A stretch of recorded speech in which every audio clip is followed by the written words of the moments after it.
I am not in my car right now. I filmed a little bit yesterday in my room after my phone had died in my last video when I was in my car, and then I came back to finish it up in here. And I kind of liked it because it's the comfort of my room and I feel like I'm not in like a glass box trying to move forward and not hit a car in front of me. So it is still morning time, so I posted my last video not that long ago, so I have not done too much since then. I've got a little bit of coffee left in my Selling Sunset cup, which I always love drinking out of. I hope they have a new season coming soon. I feel like I might have seen something recently about that, but it is fun and a good conversation topic when you're with people to have the Selling Sunset mug. So I read a lot last night of the book that I have been telling you. I'm almost done, which in the Frida McFadden books, this one really, I mean, they all catch me right away, but I feel like this one, like, it's called One by One, so one by one things are happening, but I'm like always in the end of a Frida McFadden book is when all the good stuff happens. Like everything is a lead up, and then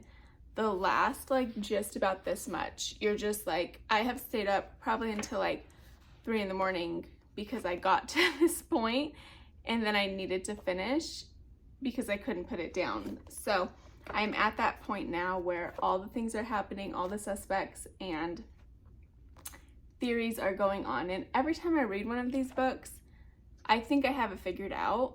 Like, okay, this is the killer, this is what's happening, this is the twist, and then I never do. But it is fun to go along and try to figure it out, and then Frida McFadden just spins it a whole nother way.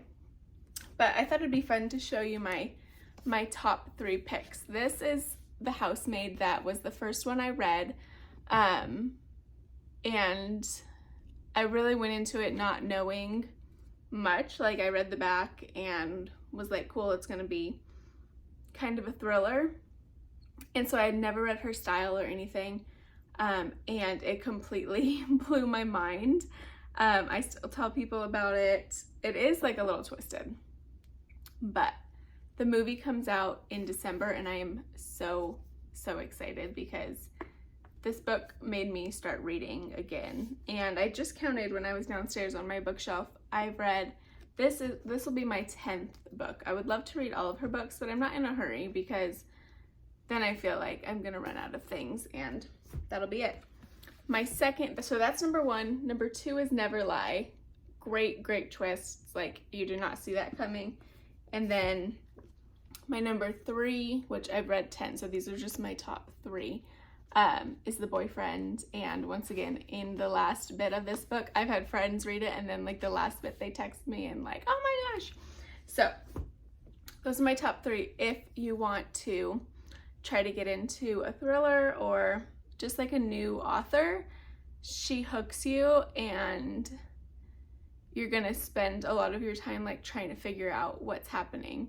And I don't know if I've ever been right about who is who and what is going on, but it's a fun ride to go on. And I didn't used to read a lot until I found this that was actually fun. So I guess you just have to find what you like to read.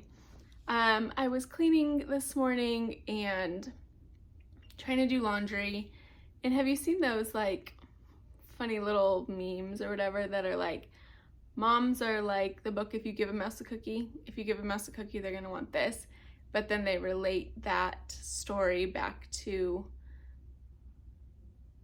doing the tasks, doing your daily tasks. So like if you give a mom a pile of laundry, she's gonna end up remembering she needs dish soap, and she's gonna end up then going and doing the dishes while the laundry waits and all the things. So that's what I was doing this morning. I was cleaning my daughter's room, doing her laundry, saw a pair of scissors in her room, and was like, you know what? I have been wanting to cut off the bands of my sweatshirts, which sounds really random, but I have a couple sweatshirts and just like the fit on me, the bottom band always kind of bugs me. I don't know how to like style it. Like these bands, you know, like at the bottom where they kind of like hug, I don't know, they just kind of fit me wrong. So very abruptly I decided